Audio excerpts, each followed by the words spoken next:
Disfruta al máximo este tiempo y ten la conciencia de que, y es una conciencia, esto es uno de los pilares en la construcción de tu propio destino.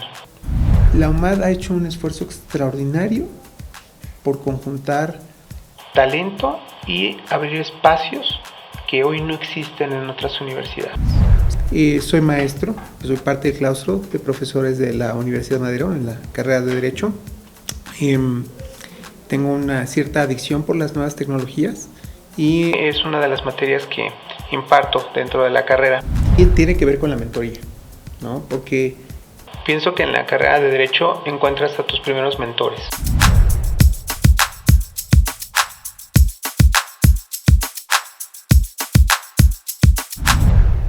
¿Qué tal? Bienvenidos a una emisión más de Experiencias con Garra. Mi nombre es Roberto Valverde y me encuentro el día de hoy con mi compañera Cielo, mucho gusto. El día de hoy nos encontramos con un abogado destacado de la Universidad Madero. Él es el maestro Fernando Jorge Ortiz Vargas. Maestro, ¿podría comentarnos por favor por qué se encuentra el día de hoy aquí y a qué se dedica? Muchas gracias, Cielo, Roberto. Gentilmente me reciben. Gracias a Experiencias con Garra por crear este espacio, a mi Universidad Madero por darnos la oportunidad. ¿Por qué estamos aquí? Tengo el propósito de compartir con ustedes algunas experiencias. Soy abogado corporativo, me dedico a ello desde hace más de 2 décadas, 20 y tantos años, diría yo, soy bastante viejo. Y soy maestro, soy parte del claustro de profesores de la Universidad Madero en la carrera de Derecho. Tengo una cierta adicción por las nuevas tecnologías y es una de las materias que imparto dentro de la carrera de vez en vez, amén de colaborar con mi coordinador para generar algunos eventos especiales. Y me dedico a asesorar empresas, me dedico en el día a día a acompañarlos en procesos legales un tanto cuanto complejos que van desde fusiones y adquisiciones, negociación de negocios sofisticados o tecnológicos y la solución de conflictos, mucho en el aspecto corporativo. Ese es, digamos, como yo resumiría mis 3 pilares del día, amén de administrar el despacho, que esa es otra historia, pero no nos vamos a meter el día de hoy en ella. Por supuesto, maestro. Le agradezco que comparta con nosotros estos momentos. Si me permite, voy a comenzar a dar ciertas preguntas para que podamos conocerlo un poco más. ¿Cómo decidió adoptar la carrera de Derecho como camino de vida? Es una pregunta compuesta, profunda.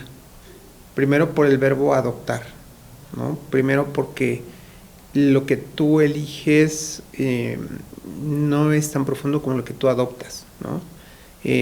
Por eso hablamos de adopción de menores, ¿no? Por eso hablas de adoptar algo. Pienso que fue algo como les habrá pasado a ustedes, algo hasta cierto punto inconsciente, mucho basado en una admiración familiar, a un hermano, a César. César fue abogado también y tuvo una gran influencia en mí a nivel emocional. Gran abogado, litigante 120%, muy penalista, classic style dirían por ahí, ¿no?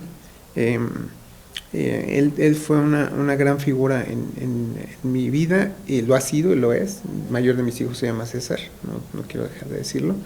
Y el crecer con esa figura casi paternal, con esa figura dedicada a la abogacía y ver cómo lo disfrutaba, es algo que definitivamente te deja una semilla. Entonces, cuando avanzo en mis estudios, curiosamente me doy cuenta que la contabilidad estaba relacionada, mi padre es contador privado, y también tuvo una gran influencia en mí, no lo niego, pero fue encontrar esa respuesta de camino. Cuando yo veía a mi hermano, yo decía, yo quiero eso, ¿no? Entonces, cuando tú encuentras este tipo de mentoría implícita, es lo que te guía, ¿no? No sé si con eso respondo tu pregunta, Roberto. Sí, sí, maestro, muchísimas gracias. Yo creo que para poder estudiar la licenciatura en Derecho debemos de fijarnos un mentor, ¿no? Una persona que tenga estas aras de crecimiento en el mundo jurídico. ¿Qué nos podrías compartir, querida Cielo? Pues la verdad, a mi parecer, fue muy interesante la manera en la que usted decidió adoptar todo esto. En mi caso, yo no tengo a alguien que a lo mejor admirar, pero le agradecemos mucho que nos haya compartido esta parte. Creo que es una parte muy íntima y muy importante en la vida de las personas. Nos gustaría dar alguna otra pregunta, que sería, ¿cuál fue la materia favorita y la no favorita en su momento más difícil de la licenciatura? Mira, también tiene que ver con la mentoría, ¿no? Porque pienso que en la carrera de Derecho encuentras a tus primeros mentores. Tuve diferentes materias favoritas, ¿no? Podría hablarte en la Universidad Autónoma Metropolitana, que es mi alma mater de licenciatura, la UMAD es mi alma mater de maestría en Derecho Comercial Internacional. En la maestría, en la licenciatura, tenía un plan de estudios muy diferenciado en la UAM, y no encontrabas en la taxonomía de los créditos el típico títulos de operaciones de crédito, sociedades, ¿no? Ahí teníamos régimen económico, ¿no? Entonces, o económico, como lo abreviábamos. Económico fue una de mis materias favoritas, donde empecé a encontrar una gran identidad y otro gran mentor, Víctor Volares, el doctor Víctor Volares, a quien, si llega a ver esta entrevista, también le mando un cariñoso saludo. Él tuvo una gran influencia en mí porque me hizo enamorarme de las sociedades y el derecho mercantil, cosa que hoy hago con muchísima frecuencia en cuanto a la práctica. Otro gran mentor, voy a mencionar tres, no los quiero aburrir en cuanto a favoritos, pero sí pienso que es importante. Otro gran mentor fue don Elisur Arteaga Nava, que pues es un pilar del derecho constitucional. Si quieren aprender derecho constitucional, vean su obra. Hay resoluciones de la Corte que citan a Elisur, entonces es una bestia del derecho constitucional, y su libro es como escucharlo a él en clase, entonces no se lo pierdan. Un gran mentor, nos daba clases en la mañana y en la tarde nos invitaba a su clase, a su cátedra en la Libre de Derecho, cosa que era muy divertido porque no éramos de esa escuela, pero él tuvo a bien tanto invitarnos a su clase como proponernos para que un colega de él nos dejara entrar a la clase de Derecho Romano, porque en la Metropolitana no llevábamos Derecho Romano. Un gran mentor, constitucional, una de mis favoritas, sin lugar a duda, y estructural en la formación de todo abogado. Y mi querido Luis Broderman, que fue mi patrón, mi primer patrón, un tipo cuasi militar, con una genialidad, una brillantez espectacular, pragmático, procesalista, pero sobre todo poseedor de una asertividad enorme, ¿no? Empresario también, nosotros los abogados tenemos que ser, despojarnos tanto del modelo, eres un prestador de servicios, ¿no? Eres un abogado empresario. Eso, como yo quisiera, es uno de los mensajes que yo quisiera dejarles el día de hoy. La mentalidad es de ser empresario de la industria de servicios jurídicos, servicios legales, o servicios empresariales, o servicios tecnológicos. Ya hablaremos un poco más de esa expansión. Luis, tremendo, me dio una gran oportunidad porque en mi caso era difícil encontrar un lugar donde empezar a trabajar y poder estudiar por los horarios. La Metropolitana tiene muchas bendiciones y tenía algunas cosas no tan positivas como eran los horarios. Tenías que ir a clases de una manera que te cortaba la posibilidad de estar mucho tiempo o de estar tiempo en un despacho. Luis, después de ser su alumno, tuve la oportunidad de volverlo a encontrar, me dio esa gran oportunidad de ir al despacho saliendo de la universidad, lo cual era muy raro porque normalmente cuando empiezas te dan la oportunidad de ir en la mañana para que vayas a los tribunales. Él me permitió llegar a la hora de la comida y eso me abrió otra perspectiva por la propia dinámica del despacho. y pues, ahí es donde empezó mi apetito por lo corporativo, pero esa ya es otra historia. Esas son mis tres favoritas. Perdón, omití mencionarlo, Luis daba teoría general del proceso. También un buen abogado no debería permitirse el decir, a mí no me gusta el litigio. Puedes dedicarte a la asesoría, puedes dedicarte a las tecnologías, puedes dedicarte a las criptomonedas, pero tienes que entender el litigio. Sí, y eso es, para eso es necesario adentrarse en la teoría general del proceso. Esa es una idea personal. Materias que no necesariamente, que disfruté, pero que a lo mejor no eran tan mis favoritas. Había unas,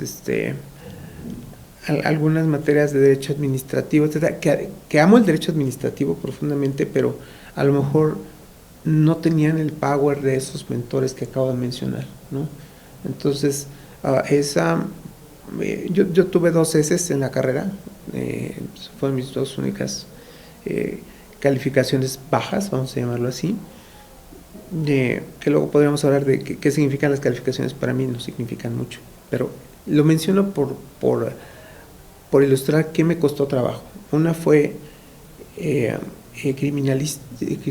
criminalística, no, le llamábamos medicina forense, y muy complicada para mí, pero se me volvió muy complicada por mi horario laboral. Entonces batallaba yo para quedarme en las clases, y en fin, se me volvió complicada por mi dinámica de vida. Y otra que también batallé fue garantías y amparo en materia penal, con un genio, Elpidio Ramírez. Batallé, y también nuevamente y esa fue otra S, porque no pude quedarme a hacer un examen de reposición porque tenía que hacer una entrega en el trabajo. Entonces, mi adicción al trabajo normalmente me ocasiona este tipo de problemas. Si tuviera que calificar las que me costaron trabajo o fueron difíciles, son esas 2. Pero en general disfruté mucho de la universidad. Adelante. Muchísimas gracias por su respuesta. Creo que el escoger una materia favorita es una tarea muy difícil. En lo personal, yo no podría elegir una en estos momentos, la verdad. Amo todas mis materias, creo que los docentes son de excelencia.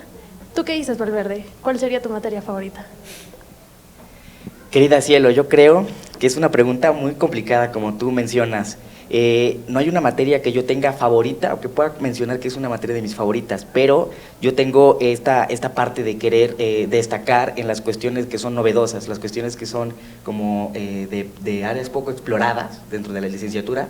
Entonces esto es lo que a mí me llama la atención ahorita, y de aquí me nace una pregunta que quisiera hacérsela al maestro, si me lo permite. Maestro, desde su óptica, desde su experiencia, ya que usted también, aparte de desempeñarse como abogado, se desempeña como docente en la Universidad Madero, ¿cómo ha evolucionado la licenciatura en Derecho en el año 2022? ¿Qué nos podría decir que podría usted catalogar como áreas de oportunidad o áreas nuevas, poco exploradas por los abogados? ¿Cómo ha evolucionado? Maravillosamente. Yo estudié mi carrera ya hace muchos años. Estamos hablando de 1989, ¿no? A los 90. Hacia el día de hoy, ¿no? Han habido una serie de cambios de paradigmas descomunales, ¿no? En la materia constitucional, el caso Radilla, que nos puso de cabeza, en la construcción de todos los derechos humanos, el entender, por ejemplo, simplemente control difuso contra control centralizado, ¿no? O sea, son paradigmas poderosísimos con los que nosotros crecimos, y así los entendimos en mi tiempo, por hablar de algunas instituciones estructurales. Pero hablar del derecho mercantil también es hablar de ese maridaje entre lo que nos pone dinero en la bolsa, lo que hace funcionar la maquinaria del sistema capitalista, y que bien o mal es el sistema en el que estamos, ¿no?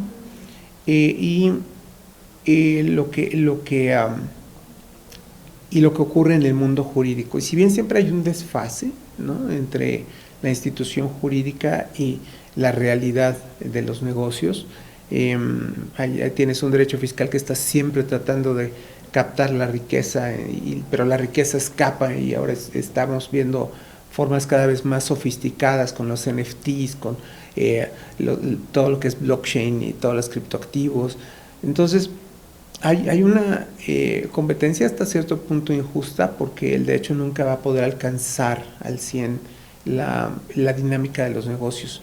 Pero regresando un poco a la pregunta, ¿cómo ha cambiado? Pues ha cambiado de una manera maravillosa porque sigue en evolución, porque las nuevas tecnologías nos han abierto puertas que antes definitivamente no existían. Yo estudié violando derechos de propiedad intelectual, es decir, fotocopiando cantidades industriales de libros, y hoy tenemos acceso a toda la información en dispositivos móviles, ¿no? Tu dispositivo móvil puedo poner en cuanto a capacidad de computación, es más potente que la computadora que puso al primer hombre en la luna.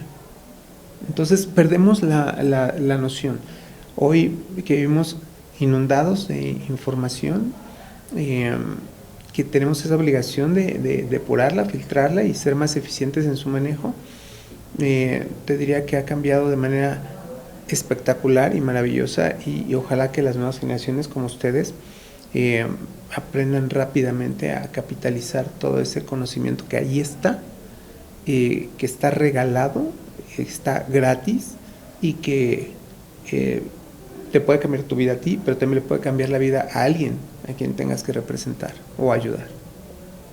Por supuesto, le agradezco mucho que nos comparta esta parte.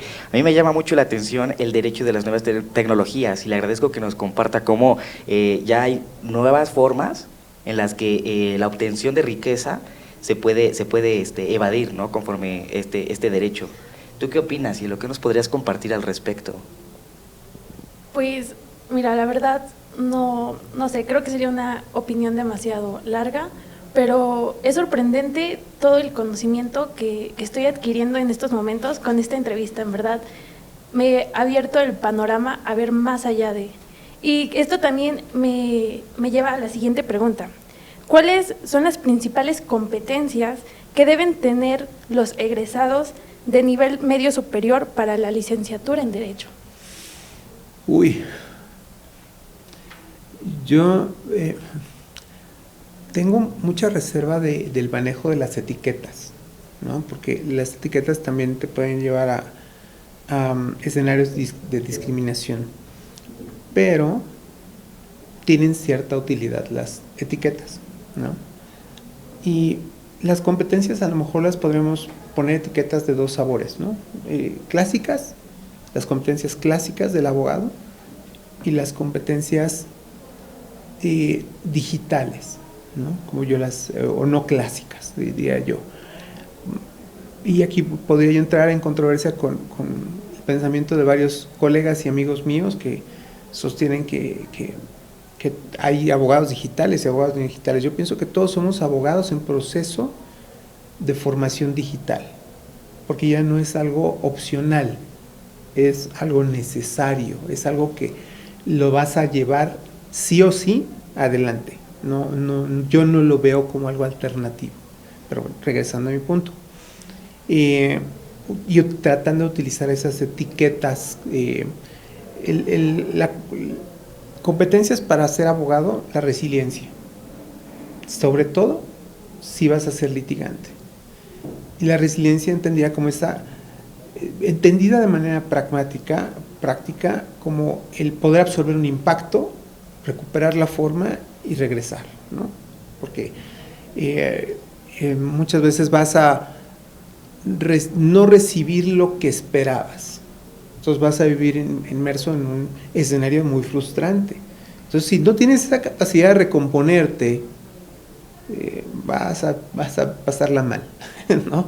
Entonces, esa es una primera competencia que yo pienso que deberías desarrollar, o característica que podrías desarrollar, no solo para ser abogado, en general para la vida, ¿no? Pero estamos hablando de abogados en proceso de cocción, ¿no? Entonces, definitivamente Otra competencia que yo valoraría y valoro mucho en la formación de la abogacía es la creatividad. Y la creatividad hoy día no está limitada a determinadas profesiones. Pero estoy seguro que si le preguntas a un abogado, a lo mejor de mayor edad que yo, o incluso de mi edad, dice, creatividad, ¿por qué? Los abogados, ¿qué creamos? ¿No? Entonces, yo pienso que los abogados creamos muchísimas cosas. Creamos documentos, creamos argumentos, creamos negocios. O sea, la capacidad creativa es un elemento estructural, desde mi punto de vista, para el abogado actualmente, ¿no? Y ya hay otras, ¿no? Hay muchos videos de Carbonell y todo que te hablan de que tienes que leer y bla, bla, bla, bla, bla, bla. Pero yo destacaría esas dos en cuanto a lo clásico, no tan clásico. Y en la parte digital, yo pienso que sí tienes que tener cierto amor por la tecnología. Y eso te va a abrir muchas ventanitas. Y hay otro aspecto que no quiero dejar de mencionar. El aprendizaje multidisciplinario, ¿sí? El que tú tengas esa capacidad de aprender de otras áreas, es algo que en esta era va a tener mucho significado, ¿no? Hoy si no me siguen, síganme en LinkedIn. Normalmente lo sabe Roberto, porque he convivido un poco más con él que contigo, Cielo, pero yo todos los días subo una nota en la mañana. La primera, yo tengo como una disciplina personal, aprender algo nuevo todos los días. Entonces, lo primero que hago, muchas veces contra la indicación de mi señora esposa, a quien amo muy profundamente, pero me levanto y leo algo nuevo. No tiene que ser algo extensísimo, tiene que ser algo nuevo dentro de mi campo de acción. Y hoy, por ejemplo, subí una nota sobre NFTs. Y qué es lo que tienes que revisar para validar que un NFT esté legalmente, técnicamente correcto. Y está muy interesante la nota, la pueden encontrar, insisto, ahí, búsquenme en LinkedIn, está dentro de mis publicaciones de hoy. Hoy es día, en fin, no sé cuándo vaya a salir esto al aire, pero la pueden encontrar en mi lista. Tienes que revisar, por un lado, derechos de autor, derechos de propiedad industrial, tienes que revisar que no estés violando X, Y, Z, pero también tienes que revisar cómo está codificado.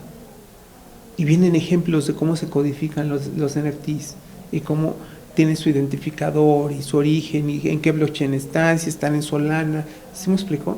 Entonces, un abogado químicamente puro no va a entender de lo que estamos hablando, pero si a ti te gusta la tecnología, si a ti te gusta aprender de otras disciplinas, puedes empezar a mezclarte y puedes meterte a un mundo y a una práctica que normalmente no lo harías, pero que tiene un nicho espectacular, en mi muy modesta opinión. Espero con eso haber dejado satisfecha la pregunta. Muchísimas gracias. Pues creo que en esta parte entraría el aprender más para desconocer menos, ¿no? Yo diría que hay que también gozar del beneficio de la ignorancia, y también hay quien dice que tienes que tener mucho espacio, porque cuando tú piensas que ya lo sabes, es como un vaso lleno, ya no permites que haya más fluido. Entonces hay que reciclarse, hay que normalmente estar reciclando ese fluido para permitir que haya más y más y más, ¿no? Pero es una opinión personal. Ok, muchísimas gracias. ¿Tú qué opinas, Valverde? Pues mira, querida Cielo, creo que el abogado está en constante evolución.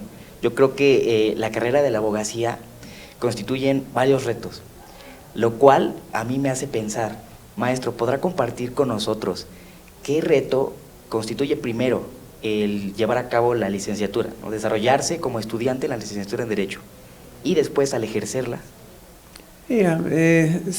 Efectivamente son planos diferenciados. Te diría que el terminar la licenciatura es hasta cierto punto un plano en condiciones de laboratorio controladas, ¿no? Porque no tienes la posibilidad de lastimar a alguien. Digo, te puedes lastimar tú en el proceso, ¿no? Si no haces bien tus materias, si no pones suficiente atención o dedicación. Pero en general lo que ocurre en ese laboratorio llamado universidad es maravilloso porque tiende a no lastimar a la gente. Los abogados, como los médicos, como los cirujanos, jugamos con bienes jurídicos de alto valor: patrimonio, libertad, seguridad jurídica. Y en ese contexto de accountability, que no es lo mismo que responsabilidad, pero de ser accountable, y busquen el término, no puedo profundizarlo en este instante, pero con ese contexto de accountability, yo lo que recomendaría es disfruten al máximo este momento, porque cuando salgas del laboratorio los errores salen caros y te vas a equivocar. En algo no me voy a equivocar, y es que todos nos equivocamos. Y tú te vas a equivocar, Cielo, y tú, Valverde, te vas a equivocar. Pero háganlo en condiciones controladas para no lastimar a alguien. Y en ese sentido son muy diferentes los planos, ¿no? Uno es donde estás aquí disfrutando de tus maestros, disfrutando la experiencia de tus maestros, encontrando tus mentores, encontrando tus asignaturas favoritas y ese camino de vida. Y otro plano es cuando ya estás ejerciendo o disfrutando ese camino de vida, ¿no? Yo lo que les diría es: el nivel de responsabilidad es un diferenciador clave en ambos planos, y ojalá que cuando brinquen de ese laboratorio de condiciones controladas a la vida real, al llegar a la vida real, encuentren en este desarrollo la pasión que buscan. Ese sería el éxito, en mi opinión. Por supuesto. Yo creo que, como nos menciona el maestro, el abogado no es todólogo y como ser humano tiende a tener errores, ¿no?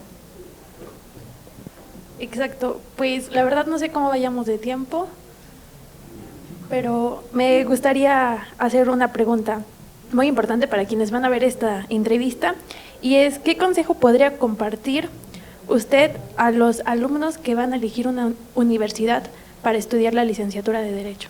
Uy. ¿Un solo consejo? Bueno, los necesarios. No, voy a tratar de colocarme en algún plano donde la reflexión sea de qué me hubiera interesado a mí saber en ese momento, ¿no? Y en el entendido que reconozco que en mi carrera fui muy afortunado, pude conocer a algunos mentores como los que ya referí, y tal vez estoy haciendo un error al omitir a otros, como el ministro Juan Luis González Alcántara, muchas personas que significaron mucho en mi vida universitaria, pero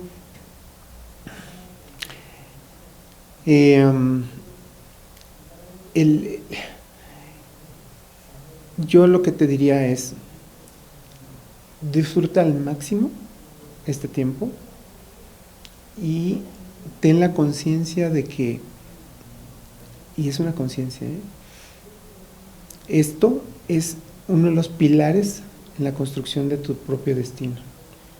No porque vayas a ser litigante, no porque vayas a ser abogado corporativo o abogado de nuevas tecnologías, sino como ser humano. Este laboratorio es el que te está dando las primeras herramientas para tu construcción futura. Entonces, si tú tomas esa conciencia y esa importancia de qué es lo que te están dando y lo que estás recibiendo, tal vez pongas más atención en los detalles.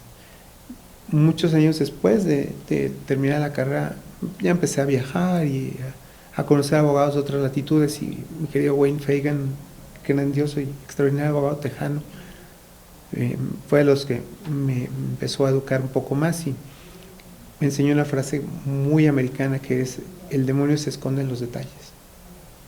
Entonces, devil hides in the details, ¿no? Pongan atención en los detalles desde hoy. Entonces, ese sería quizás algo que me hubiera interesado saber y que pienso que te puede ayudar. Muchísimas gracias. Pues considero que siempre es bueno escuchar como estos consejos que personas con trayectoria han ido descubriendo, ¿no?, el día a día. Muchísimas gracias. ¿Tú qué opinas? Pues yo estoy muy agradecido de que nos pueda brindar estos pequeños espacios para poder conocerlo un poco más, poder conocer también, no solamente como estudiantes, sino próximos estudiantes a elegir una licenciatura, podamos diferenciar, ¿no?, cuáles son las áreas de oportunidad, qué es lo que nos beneficia, cuáles son los detrimentos que podemos encontrar dentro de la propia licenciatura. Y yo creo que con esto podemos dar por concluida esta pequeña entrevista. Nos faltaron muchísimas cuestiones por platicar, pero ¿qué te parece, Cielo? ¿Quedas conforme con lo que nos platicó el maestro el día de hoy? ¿O te quedó alguna pregunta, alguna duda que podamos disipar en estos pequeños segundos que tenemos? Pues no, la verdad no, creo que todo fue muy concreto. Creo que sí nos hace falta una plática súper extensa para poder adquirir todo esto, ¿no? Pero ya por último, no sé, quisiéramos que nos diera su opinión sobre Universidad Madero, en específico sobre la licenciatura en Derecho. ¿Recomendaría, no sé, su opinión? Pues definitivamente es una opinión que tiene un conflicto de intereses, porque en fin, definitivamente pues tengo un interés emocional en la Universidad Madero y tiene esa complejidad. Pero despojándome un poco de ese afecto que le tengo a la institución, a sus integrantes, a mi coordinador, yo sí llamaría la atención de los estudiantes en cuanto a la UMAD ha hecho un esfuerzo extraordinario por conjuntar talento y abrir espacios que hoy no existen en otras universidades. Simplemente no existen. Y están trayendo, adicionalmente de un servidor, independientemente de un servidor, a otros colegas que son verdaderos practicantes y verdaderos cracks de lo que hacen.